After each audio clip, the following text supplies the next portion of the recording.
오늘 우리가 함께 읽은 시편의 말씀은 107편입니다.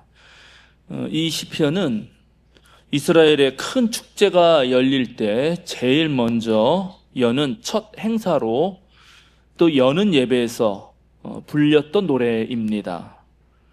축제에 참석한 각 사람들이 제단 앞으로 나옵니다. 그리고 각각 자기가 준비한 감사 제물을 드리면서 또 자신이 경험한 하나님의 은혜를 노래합니다. 그 사람 중에는 광야의 사막길을 걸어야 했던 사람도 있고, 옥살이를 하다가 풀려난 사람도 있고, 또 자신의 실수로 온갖 고초를 겪은 사람도 있습니다. 우리가 다 같이 읽은 부분은 여러 페니키아 항구로부터 지중해와 여러 섬과 해안 지역을 다녔던 상인들의 노래입니다. 지중해를 건너던 그 상인들의 절절한 고백이 수천 년의 시간을 건너서 오늘 우리 앞에서 그대로 살아납니다. 아무리 큰 배라 하더라도 폭풍을 만난 그 파도의 물결이 산더미처럼 쌓이면 거의 하늘 높이 올라갔다가 깊은 바다로 툭 떨어지죠. 그런 일이 벌어지면 아무리 유능한 뱃사람이라 하더라도 얼이 빠지고 간담이 녹습니다. 모두 술에 취한 사람처럼 비틀리고 흔들거리고, 평생 쌓아온 지혜도 손끝의 기술도 그 순간만큼은 아무 소용이 없게 됩니다. 저는 바닷사람은 아니어서 사실 파도가 얼마나 무서운지는 잘 모릅니다만 1990년도에 큰 물이 얼마나 무서운가를 경험한 적이 있습니다. 그때 엄청난 비가 내렸고 장마도 아니었는데, 그런데 갑자기 많은 비가 내려서 한강의 수위가 높아졌고, 그것을 이겨내지 못해서 고양시, 일산 쪽으로 내려오던 뚝이 터졌습니다. 그 뚝이 터지니까 제가 살고 있던 파주 교화까지도 홍수로 인해서 엄청난 농경지가 다 침수되고 마을도 다 잠겼습니다. 저희 동네 할아버지, 제 친구 할아버지가 계신데 20년대에 한번 그렇게 비가 내린 이후에 여기가 잠긴 게 처음이라고 말씀하셨습니다. 그때 저는 고등학교 3학년이었는데 정말 온 사방이 물로 가득 차서 학교도 갈 수 없었고, 정말 노아의 홍수처럼 와, 이게 정말 무섭다, 정말 두렵다 하는 생각을 한 적이 있습니다. 순풍에 돛을 단 듯 큰 경랑 없이 그저 인생을 살아온 사람도 있겠지만, 절체절명의 위기를 당하면 또 그때는 정말 얼이 빠지고 간담이 녹아내리죠. 모든 것이 무너지고 자신이 알던 그 모든 지혜와 지식도 쓸모없는 것이 됩니다. 그럴 때 되면 누구나 주님께 부르짖습니다. 주님, 우리를 구원해 주소서. 삶이 송두리째 무너지는 그 순간에, 또 막막함 속에서 그렇게 부르짖을 때, 만약 주님이 우리를 구해 주신다면, 정말 주님께서 그 거센 풍랑을 잠재워 주신다면, 그래서 그 위기를 무사히 넘겼다면 아마 그 순간의 감격은 겪어본 사람만이 아는 그런 감사와 은총이 될 것입니다. 하나님을 신뢰하고 주님께 온전히 자기 삶을 맡겼던 사람들은 인생의 파도 속에서 종종 그런 경험을 하고, 또 그렇기 때문에 파도가 밀려와도 꿋꿋하게 견뎌냅니다. 물론 잠시 무너질 수는 있지만 이내 일어서고 하나님 앞에서 오히려 자기가 살아왔던 그 날들을 돌아보면서 점검하게 되죠. 그렇게 보면 어떤 면에서 그 위기와 고난의 순간은 우리를 더 길러내고 우리에게 더 깨달음을 주고 우리를 단단하게 하면서 더욱더 하나님을 사랑하게 하는 그런 깊은 경험이 되기도 합니다. 그런 경험을 통해서 더욱더 성숙하고 단단한 사람이 되는 것입니다. 그래서 우리 속담에, 물론 젊은이들 좋아하지 않을 텐데, 젊어 고생은 사서도 한다 라는 말이 있고, 공자는 내가 어릴 때 허드렛 일을 내가 지금 허드렛 일을 아주 능하게 잘하는 이유는 내가 어릴 때 비천해서 그런 거다, 이렇게 말도 하고, 맹자 같은 이는 바로 근심과 걱정 속에 살 길이 있고 편안함과 즐거움 속에는 죽음이 있다, 그런 말도 했죠. 그래서일까, 오늘 예수님이 제자들을 불러서 어려움과 고난을 자처하도록 합니다. 하나를 제안하는 겁니다. 바다 저쪽으로 건너가자. 이렇게 말씀하신 시점은 안식일 저녁이었습니다. 안식일이면 보통 쉬어야 하는데 예수님은 안식일에도 쉬지 않았습니다. 마침 그날도 오전에는 회당에 들어가서 손 오그라든 사람을 고치고, 그러니까 또 그에게 엄청 많은 병자들이 몰려들었고 그 병자를 다 고치고, 그 다음에 오후에 저녁쯤 가서는 12제자를 뽑으시고 또 바닷가에 나가서 자기에게 몰려든 사람들에게 하나님 나라의 비유로 가르쳤습니다.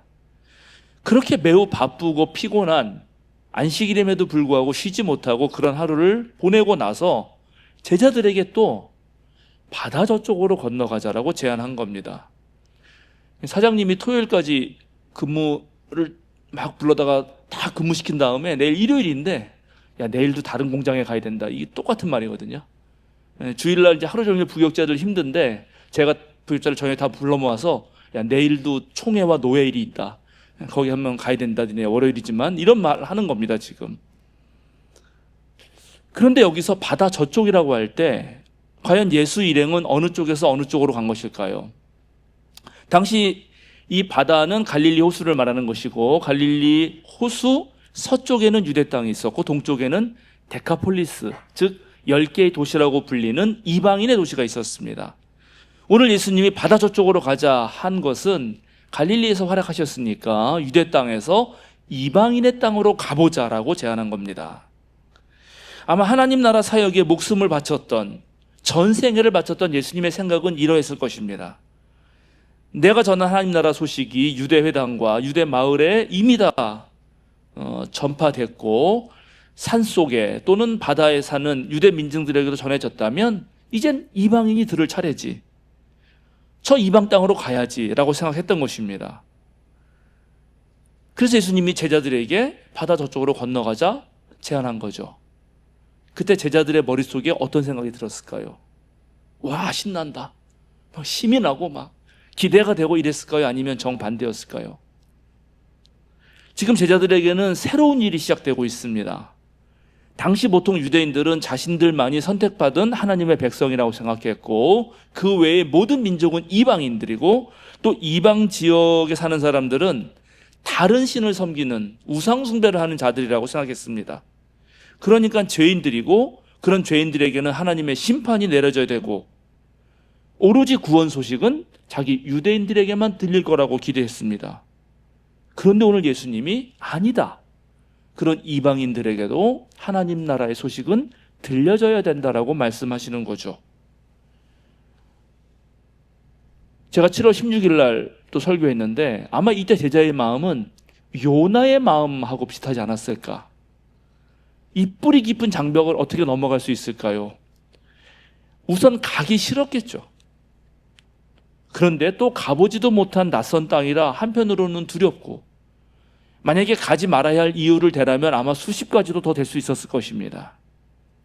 그런데 제자라고 하는 것, 그것은 원래 그 뜻은 따르는 자입니다. 예수가 스승이시니 스승이 가자 그러면 가야죠. 어쩔 수 없이 가는 겁니다. 일단 제자들은 선민의식부터 내려놔야 됩니다. 그리고 두려움 마음도 좀 가라앉혀야 합니다. 예수님이 갈릴리에서 하나님 나라를 선포하실 때도 바리새파나 율법학자들이 반대했고, 헤롯 당원들은 위협했고, 심지어 가족들마저도 예수가 좀 미쳤나 보다 그렇게 오해를 했습니다. 그런 장면들을 제자들은 다 지켜봤습니다. 이게 만만치 않은 하나님 나라 운동이 절대 쉽지 않다는 거죠. 그런 제자들을 불러서 예수님이 씨앗의 비유하시면서 정말 몇 개 열매들은 고난을 당하겠지만 결국은 30배, 60배, 100배 결실을 맺을 거다. 아주 겨자씨처럼 작은 씨앗일지라도 결국은 온갖 새들이 깃들게 될 거다. 이렇게 격려와 희망의 말을 했지만, 그러나 제자들은 야, 유대 땅에서도 힘든 하나님 나라 운동이 과연 저 이방 땅에서 가능할까? 그렇게 상당히 하여튼간 의심의 그런 뭉게구름이 피어올랐겠죠. 그러나 예수님은 단호합니다. 바다 저쪽으로 건너가자.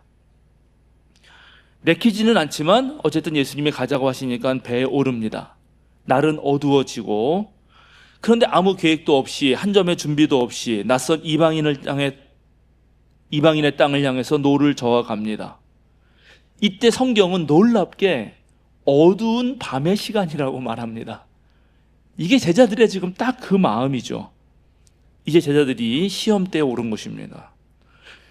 복음서에서 배가 등장한다는 것, 그리고 그 배를 타고 갈릴리로 호수를 가로지르는 것, 이때의 그런 상황들은 대부분 초대교회 상황을 나타냅니다. 왜냐하면 배 안에는 예수와 그의 제자들만 있습니다. 외부인은 없습니다. 배는 예수님이 선교 전략을 짜는 곳이고 제자들이 몸소 그 선교 현장을 찾아다니면서 겪는 훈련의 장소입니다. 예수님은 배 안에서 가르치고 거기서 제자들을 훈련시킵니다. 그 훈련이 잘 되느냐 못 되느냐 참 쉽지 않죠. 근데 오늘 밤에 이렇게 그 밤에 안식일 저녁을 세우고 가는 이 배 안에서 제자들은 지금 의심의 먹구름이 가득하고 한편으로 가기 싫고 이런 상황인데 아니나 다를까 풍랑이 찾아옵니다. 광풍이 일어나고 파도가 부딪히고 벌써 배에 금방 물이 들이차는 거죠. 초대교회가 이랬다는 것입니다. 세상 풍조에 흔들리고 저 무시무시한 어둠의 세력이 교회 안으로 밀려들어서 치고 왔다는 것입니다. 교회가 위기에 처했습니다. 제자들 어떻게 해야 될까요? 이걸 이겨내야 됩니다. 그런데 그 힘이 없습니다. 그래서 그들은 결국 고물에서 베개를 베고 주무시는 예수님을 깨웁니다. 선생님, 우리가 죽게 되었는데도 아무렇지도 않습니까? 이 제자들의 항변은 다소 무례합니다. 그리고 좀 거칩니다. 그러나 이해가 됩니다. 그렇죠? 이해가 됩니다. 왜냐하면 제자들이 먼저 건너가자고 한 적이 없기 때문입니다. 가자고 한 것은 선생인데 어려움을 겪는 건 우리고 근데 저렇게 잠이나 자고 있다니 이게 말이 되는가? 우리가 죽게 되었는데 돌보지 않는단 말입니까? 아니 제자가 죽는데 돌보지 않는 선생을 선생이라 부를 수 있나? 막 5만 가지 생각이 다 드는 상황에서 그래도 예수님은 깨워야 되니까 선생님 하고 그냥 막 부르는 겁니다. 근데 놀랍게 예수님도 기분이 안 좋습니다. 제자들에게 다소 실망한 것 같아요. 왜들 무서워하느냐? 아직도 믿음이 없느냐? 아직도 믿음이 없느냐? 이 한마디는 진짜 많은 걸 느끼게 합니다. 예수님을 따라다닌 제자들이 아까 실패도 봤겠지만 놀라운 성공도 보지 않았습니까? 얼마나 많은 사람들이 치유를 받았고 얼마나 많은 사람들이 하나님 나라의 기쁜 소식을 듣고 정말 구원을 받았는지 그들이 얼마나 행복해졌는지 그리고 예수님이 얼마나 많은 비유로 또 이들을 가르쳤는지. 그런데 제자들은 아직 온전한 믿음에 이르지 못했습니다.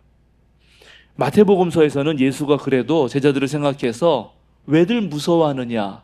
믿음이 적은 사람들아 이렇게 말합니다. 근데 마가복음서는 만만치가 않죠. 왜들 무서워하느냐? 아직도 믿음이 없느냐? 믿음이 적은 거하고 믿음이 없는 거하고는 상황이 다르잖아요. 그렇죠? 아직도 믿음이 없냐? 니네들 이렇게 예수님도 똑같이 화를 내신 듯한 느낌을 줍니다. 향림교회 여러분, 21세기 오늘날 우리 그리스도인들에게 그리고 우리 향림교회에게 또 우리들에게 바다 저쪽은 어딜까요? 지치고 피곤해도 예수님이 바다 저쪽으로 먼저 건너가자라고 말했기 때문에 반드시 가야 하는 곳. 그러나 아직 나서지는 못했던 곳.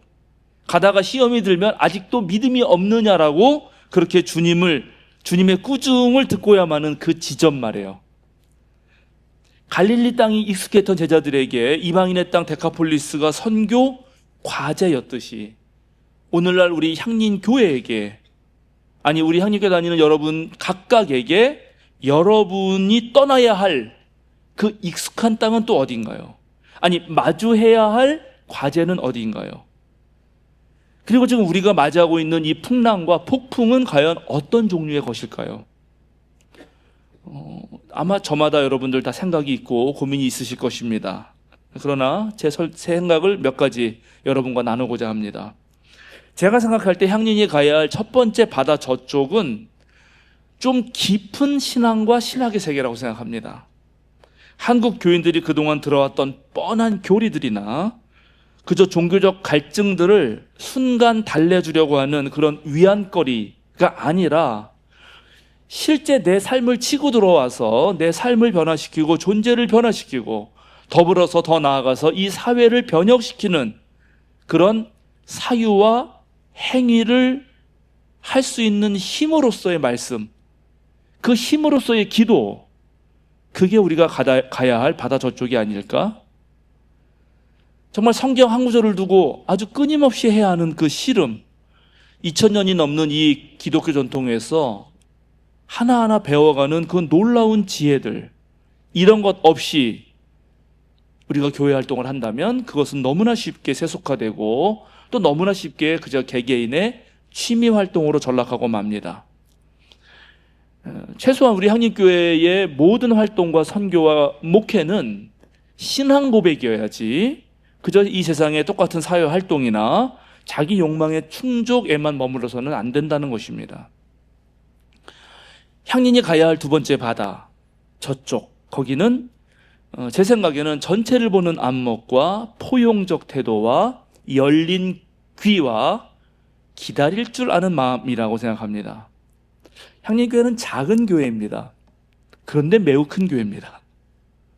9개 부서와 신도회 그리고 수많은 위원회와 소모임이 정말 저마다 적극적으로 각자가 쉴 새 없이 움직입니다.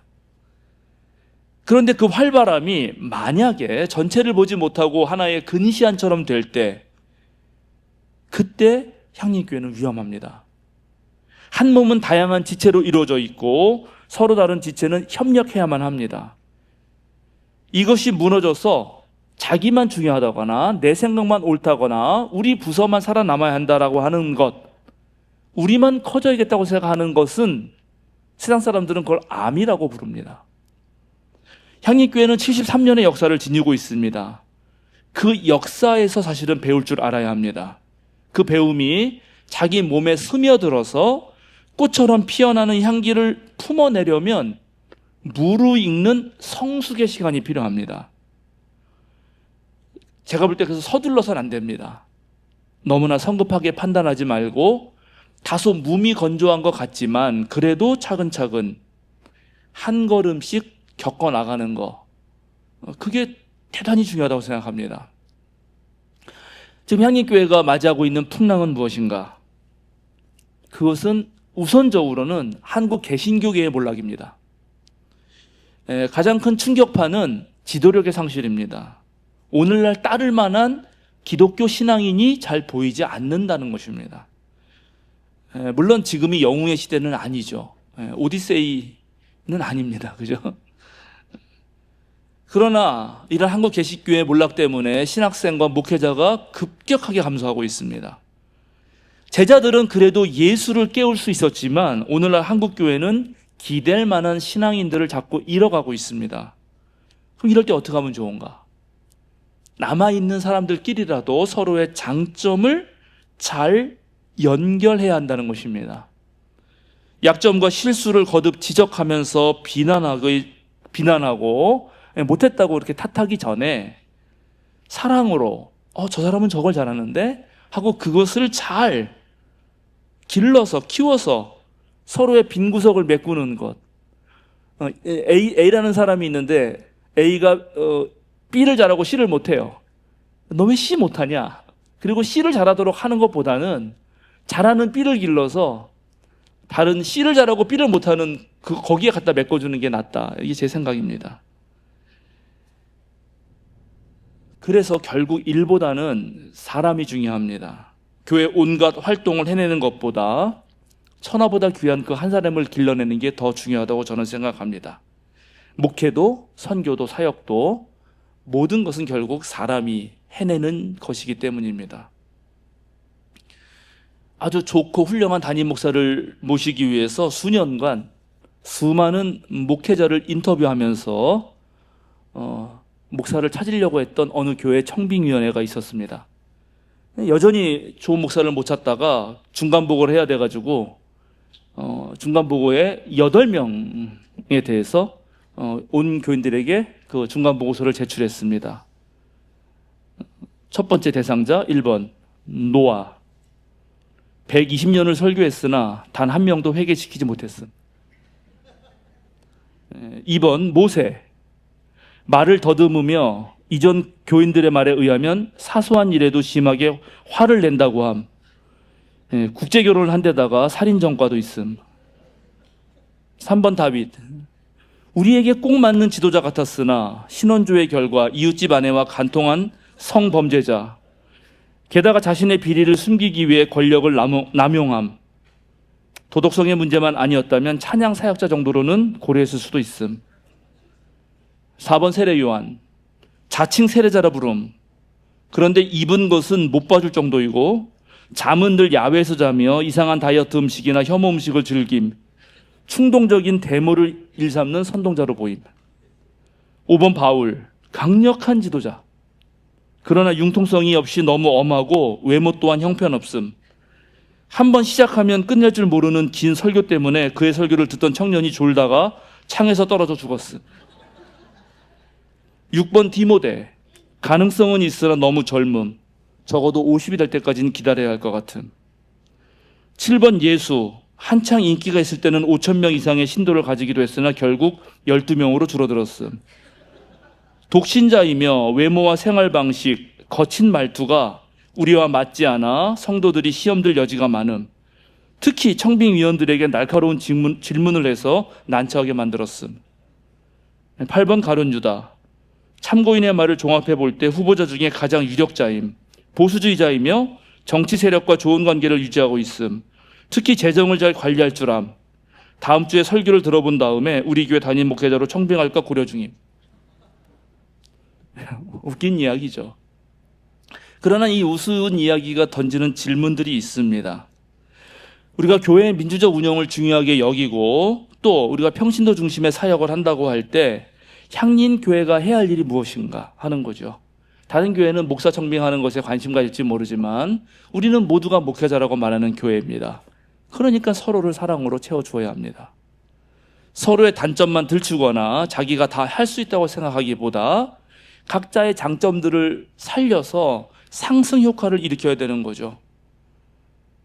평신도 중심 사역에서 나만 옳다고 할 때 우리가 겪어야 할 그 풍랑의 파고는 더욱 높아질 것입니다. 이제 하반기가 되면은 벌써 내년을 생각하면서 각 신도회와 부서와 위원회와 온갖 소모임들이 부서장, 위원장, 임원들 다 뽑아야 되지 않습니까? 9월에는 또 장로 선출을 통해서 우리 당회원도 확충해야 합니다. 그렇게 우리 교우들 모두가 하나님 나라 일을 할 때 조금 부족하지만 서로 돕는 마음으로 책임과 권리를 나누면서 2027년을 준비해야 되지 않을까 생각합니다. 다행히 오늘 풍랑을 겪은 제자들의 상황은 해피엔딩으로 끝납니다. 제자들은 예수님을 또는 예수님은 제자들에게 서로 아쉬운 부분이 있었지만 약간의 불신의 그림자마저 보였지만 결국 바다가 잠잠해졌다는 걸 기억해야 합니다. 어떻게 그럴 수 있었을까요? 제자들이 예수를 깨웠기 때문입니다. 바울도 비슷한 자리에 서본 적이 있습니다. 바울은 고린도 교회에 보내는 편지에서 이렇게 고백하죠. 형제자매 여러분, 우리가 아시아에서 당한 환난을 여러분이 알기를 바랍니다. 우리는 힘에 겹게 너무 짓눌려서 마침내 살 희망마저 잃을 지경에 이르렀습니다. 바울은 풍랑 정도가 아니라 살 희망이 없다고 이렇게 말하는 겁니다. 우리는 이미 죽음을 선고받은 몸이라고 느꼈습니다. 우린 죽음, 그러니까 시한부 인생이라는 뜻이죠. 이 말이. 그런데 이 위기의 순간에 바울이 붙잡은 것은 자기 능력이라든가 신학이라든가 신념이 아닙니다. 바울은 그 이유를 이렇게 밝히고 있습니다. 그렇게 된 것은 우리 자신을 의지하지 않고 죽은 사람을 살리시는 하나님을 의지하게 하기 위함이었습니다. 죽은 사람처럼 된다는 거. 살아있으나 죽은 사람처럼, 있으나 없는 사람처럼, 알지만 모른 채 하면서 아주 담대하고 깊은 믿음이지만 마치 그렇지 않은 것처럼 왜 그렇게 하시는가? 제자들이 예수님과 함께 있던 그날 밤 아직 붙잡지 못했던 믿음이 여기였을지 모르겠습니다. 자기의 노젓는 힘도 뱃사람으로서의 경험도 다 소용없어지는 그 자리에서 그때 거기에서 끝끝내 왜 예수를 의지하지 못했던가? 끝끝내 하나님을 왜 믿지 못했던가 하는 거죠. 아마 예수님이 제자들에게 그리고 오늘날 우리에게 요구하시는 믿음일 것입니다. 지금 우리 한국교회도 바울처럼 아시아에서 당한 환난 같은 시간을 지나고 있습니다. 향린도 그런 시간을 지내왔습니다. 그런 시간을 지날 때 우리는 흔히 우리 자신의 경험과 우리 교회가 지금까지 쌓았던 그 저력을 믿고 거기에 의지하려고 합니다. 그러나 바울은 우리하고는 약간 다른 길을 가리킵니다. 그게 소용없다는 말이 아닙니다. 그것이 있지만 그러나 먼저 하나님을 붙든다는 거죠. 하나님께서는 이렇게 위험한 죽음의 고비에서 우리를 건져주셨고 지금도 건져주십니다. 또 앞으로도 건져주시라는 희망을 우리는 하나님께 두었습니다. 이게 바로 향림교회가 붙잡아야 할 믿음의 시선이고 믿음의 시제인 것입니다. 자, 여러분의 믿음은 어느 단계에 와 있습니까? 첫 번째는 내 안에 갇혀 있습니까? 아니면 하나님과 의논합니까? 저는 여기서 한 단계 정도 더 나가면 좋겠다고 생각하는데요. 예수님이 아무 일도 하지 않고 주무시고 계실 때도 그냥 저희에게 말만 하세요. 걱정하지 마세요. 이렇게 하면 좋겠다는 것입니다. 예수님 없이 그저 내 생각으로 하는 것은 믿음이 없는 거죠. 그거는 0단계라고 할 수 있습니다. 그런데 예수님을 깨우는 믿음은 아마 1단계가 될 것입니다. 그런데 우리는 예수님을 깨우지 않고도 그 믿음 안에서 해결하는 단계, 보고서야 믿는 게 아니라 보지 않고서도 믿는 단계, 한 2단계, 3단계는 되어야 되지 않을까? 그 믿음은 바로 우리가 예수 그리스도를 믿는 믿음 안에서 풍랑을 잠재우는 것입니다. 예수님께 의지해서 그저 고난에서 구원받는 사람이 아니라 저 거센 세상의 풍랑을 꾸짖고 바다를 잠잠하게 하는 그런 사람들이 되어야 한다는 것입니다. 네, 저 또한 그런 사람이 되어보려고 이미 누군가 버린 일에 대해서 불평하는 사람이 아니라 새로운 것을 창조하고 만들어가고 그 사람이 가면 뭔지 활력이 생기고 사람들이 꼬이고 모이고 하는 일들을 해보자는 것이죠. 그래서 세상 사람들이 놀라면서 이들이 누구이기에 저 고난 속에서도 꿋꿋하게 버티면서 살아가는가? 이 사람들이 누구이기에 이 세상을 이렇게 바꾸는가? 라고 감탄하기를 바라고 있는 것입니다. 그래서 우리 향림교회가 하나님께 예배하고 영광을 돌리는 것만이 아니라 우리가 반드시 가져야 할 중요한 사명은 저 세상에 나아가서 다른 사람들이 우리로 하여금 하나님께 영광을 돌리게 하는 일입니다. 세상 사람들을 가르치고 설득해서 예수님의 제자로 삼을 수 있도록 우리가 실력을 쌓아야 하는 것입니다. 실력을 키우고 더 큰 세상으로 나아가려는 그 모험과 도전에 주저해서는 안 됩니다. 폭풍의 현장 속으로 우리는 나아가야 합니다. 할 수 있다는 믿음을 가져야 하고 배우는데 게으르지 말아야 합니다. 하나님의 말씀 위에 서서 과감하게 전진해야 하는 것입니다. 여러분도 익히 잘 아시겠지만 어떤 사는 자리에 따라서 그 크기가 달라지는 물고기가 있죠. 코이라고 하는 잉어입니다. 일본에서 관상용어로 많이 키운다고 하죠. 어항에서는 한 5cm에서 8cm 자란다고 하고 연못에서는 15cm에서 25cm, 그런데 강물에 방류하면 90에서 120cm까지 자란다고 합니다. 노벨 문학상 후보에 올랐던 엔도 슈사쿠가 이 코이를 말하면서 이렇게 말합니다. 큰 꿈을 가진 사람은 훗날 큰 사람이 되고 작은 꿈을 품으면 작은 사람이 된다. 그러니까 우리들이 가진 꿈의 넓이가 결국 그 사람의 넓이이고 그 사람의 미래의 넓이입니다. 그러니까 우리 향린이 가지고 있는 어떤 꿈, 비전의 넓이가 우리의 미래라는 것입니다.